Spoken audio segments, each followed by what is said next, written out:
Salam sejahtera bagi kita semua, saudara-saudari terkasih. Hari ini kita akan merenungkan bersama perikop Injil Lukas bab 4 ayat 38 sampai 44. Yesus meninggalkan rumah ibadat itu dan masuk ke rumah Simon. Ibu mertua Simon demam tinggi dan mereka meminta kepada Yesus supaya menolong dia. Lalu ia berdiri di sisi perempuan itu dan menghardik demam itu, dan demam itu pun meninggalkan dia. Perempuan itu segera bangun dan melayani mereka. Ketika matahari terbenam, semua orang membawa kepadanya kerabat-kerabat mereka yang menderita bermacam-macam penyakit. Ia pun meletakkan tangannya ke atas mereka masing-masing dan menyembuhkan mereka. Dari banyak orang keluar juga setan-setan sambil berteriak, "Engkaulah anak Allah." Namun ia menghardik mereka dan tidak memperbolehkan mereka berbicara karena mereka tahu bahwa dialah Mesias. Keesokan paginya Yesus berangkat dan pergi ke suatu tempat yang terpencil. Orang banyak mencari dia. Ketika menemukannya, mereka berusaha menahan dia supaya jangan meninggalkan mereka. Namun ia berkata kepada mereka, "Untuk kota-kota lain juga aku harus memberitakan Injil Kerajaan Allah, sebab untuk itulah aku diutus." Lalu ia memberitakan Injil dalam rumah-rumah ibadat di tanah orang Yahudi. Demikianlah sabda Tuhan. Saudara-saudari terkasih, Injil yang kita renungkan pada hari ini berkisah tentang Yesus yang berkeliling untuk mewartakan Injil.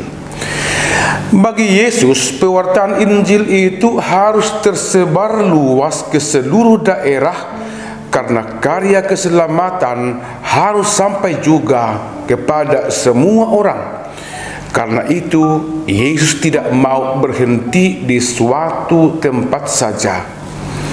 Ia akan tetap berkeliling dari kota ke kota, dari daerah yang satu ke daerah yang lain untuk mewartakan Injil, mewartakan keselamatan, mewartakan kerajaan Allah. Pewartaan Injil tidak hanya dilakukan oleh Yesus melalui pengajaran atau kata-kata, tetapi juga melalui perbuatan dan tindakan nyata. Perikop Injil ini mengisahkan tindakan Yesus yang mewartakan Injil melalui karya penyembuhan. Ada 3 tindakan penyembuhan yang dilakukan oleh Yesus dalam perikop Injil ini, yakni ia datang ke rumah Simon dan menyembuhkan ibu mertua Simon yang sakit demam tinggi. Yang kedua, ia juga menyembuhkan banyak orang yang dibawa kepadanya dengan meletakkan tangannya atas mereka masing-masing. Dan yang ketiga, ia juga menyembuhkan banyak orang dari setan-setan. Setan-setan itu merasa terganggu atas kehadiran Yesus karena mereka sadar bahwa mereka tidak punya kekuatan apapun di hadapan Yesus. Lewat karya penyembuhan Yesus itu, Yesus menunjukkan dirinya sebagai anak Allah dan Mesias yang datang ke dunia ini untuk membawa keselamatan. Dan lewat tindakan itu, karya keselamatan semakin ditunjukkan kepada banyak orang dan mengakuinya dengan penuh rasa kagum dan percaya kepada Yesus, sehingga mereka berencana untuk menahan Yesus untuk tinggal di tengah-tengah mereka. Tetapi Yesus tetap dalam rencananya untuk berkeliling mewartakan Injil di setiap kota dan daerah. Saudara-saudari terkasih, bagi kita kehadiran Yesus dalam hidup kita sangatlah berarti. Dia juga datang di tengah-tengah kita pada zaman ini. Setiap hari Dia datang menuntun kita dan mengajari kita melalui Injil-Nya untuk memahami rencana keselamatan yang diselenggarakan oleh Tuhan sendiri. Dia datang mengajari kita melalui sabdanya. Dia mengajari kita melalui pengalaman hidup kita. Dan Dia tetap menuntun kita untuk menghidupi keselamatan yang diselenggarakan olehnya. Tetapi ada kalanya kita tidak melihat kehadiran Tuhan. Ada kalanya kita tidak mengerti dan tidak memahami pengajarannya, karena kita asik dengan rencana kita sendiri, asik dengan pikiran kita sendiri, asik dengan pekerjaan kita sendiri, asik dengan kesuksesan kita sendiri.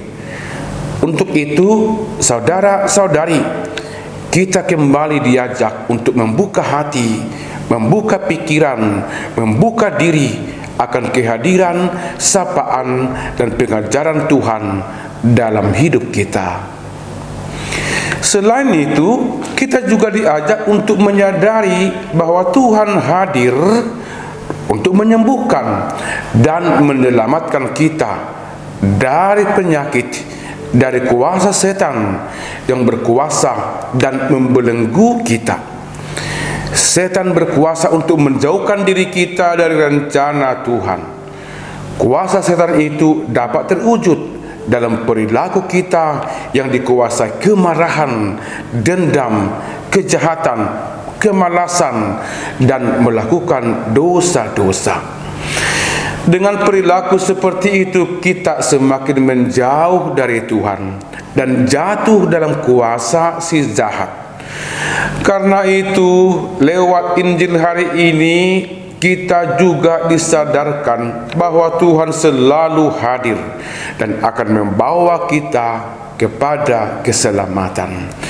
Dia akan meletakkan tangannya atas kita masing-masing dan menyembuhkan kita dari aneka penyakit jasmani dan rohani, tapi juga menyembuhkan kita dari kuasa kejahatan, dari kuasa setan. Karena itu, kita kembali diajak untuk membuka diri akan kehadiran Yesus yang senantiasa datang untuk membawa kita dalam keselamatan. Dan sebagai orang yang dikuduskan dan diselamatkan, kita pun akan sanggup mengusir si jahat dari diri kita dan dari orang lain yang ada di sekitar kita.